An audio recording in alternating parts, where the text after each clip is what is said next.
Hi, I'm Lorie Marrero, creator of the Clutter Diet Book and online program, and today we're going to talk about my 7 tips for working effectively in a home office.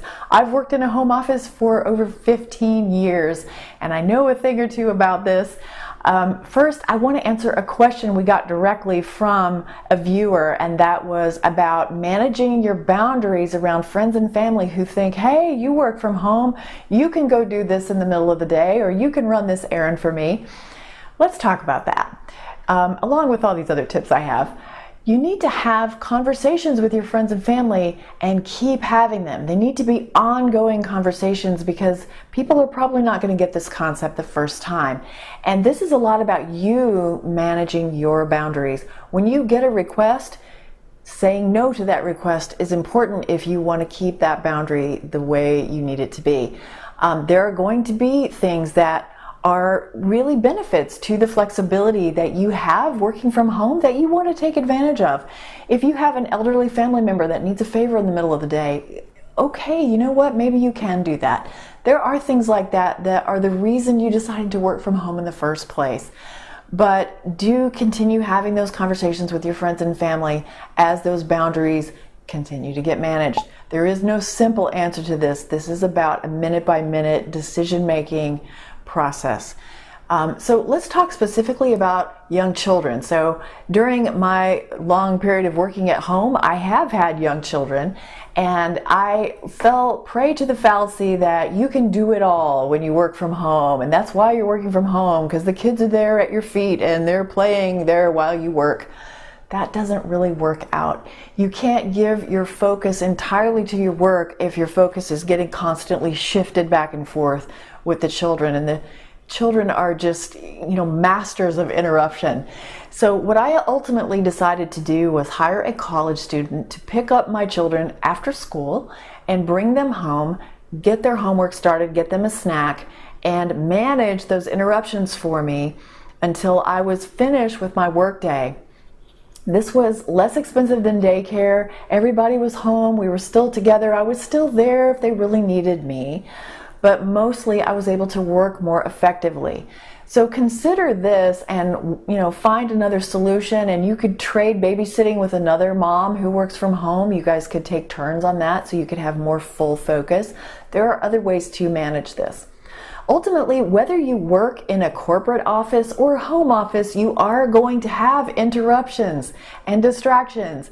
And it's all about you and managing your choices. So I want to share with you what I call my productivity prayer based on the serenity prayer that some people know. And that is this: I will improve my productivity when I manage the distractions I cannot control, stop allowing the distractions I do control, and stay present enough to know the difference. In other words, when that distraction comes along, being present enough to understand, okay, I have a moment to manage my response to this. Is this something I control? Something I don't control? And do I want to react to this, or do I want to stay focused over here? So that is really what it's about, is that presence and that ability to understand which things you control or not. So talking about boundaries, I want you to think about your boundaries of both your time and your space. So have a finish line for your day. Have a time when it's quitting time, when it's time for you to put everything away and focus back on your personal life. You don't want to be tempted to be constantly going back and forth because you're never done, right? So have that quitting time, and also have a dedicated space where you do your work, and hopefully that you can have a finish line on, visually closing that off. So if it's a folding screen, if it's a door that you can shut, even if it's a curtain that you can draw across this workspace, if you can visually close down the office, you're going to have a lot better boundaries of your time and energy. So let's think more about that dedicated space, and even have dedicated stuff, dedicated supplies. If your family is coming into your workspace and sharing your computer, sharing your office supplies, you need to tell them to get their own scissors, buy them a set of their own office supplies, and hopefully find a separate workspace for them to do their homework or other kinds of things, because somebody's going to spill a drink on your keyboard, somebody's going to save over some work, or put a virus on your computer or something, and this is affecting your way of making a living. So I would highly recommend working as hard as you can to separate the workspaces and the office supplies. Also, you might think about noise and privacy issues. This is often overlooked. I'm very attuned to sound personally, so this is a big deal for me when I come into an environment to consult with someone. I'm thinking about the noise, both incoming and outgoing.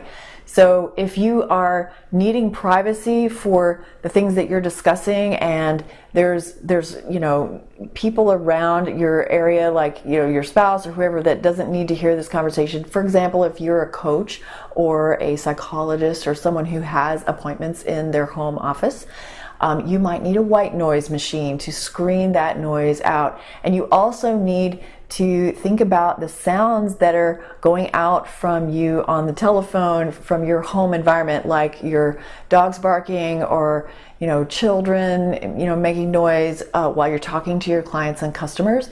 So consider those things as well.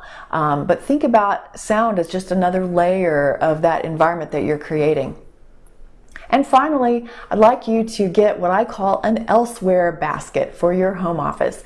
It is inevitable that things are going to bleed into your environment from the other areas of the house. So you'll have dishes and snacks from the kitchen. You'll have children's toys around. You'll have books and magazines and other things that find their way into your workspace. So find that basket, keep it near the door, keep it on a credenza, put things in it. You don't need to get distracted taking those things in and out all day. Just gather all that up. At the end of the day, you could go put it all away where it belongs, but it gives you a place to corral that while you keep your workspace more productive. I hope you've enjoyed this. If you'd like some more information, we have a whole book about it that I wrote called The Home Office Handbook. You can find the links for that here in the description. And I hope you've enjoyed it. I'll see you next time. May you always be happy and grateful for having more than enough.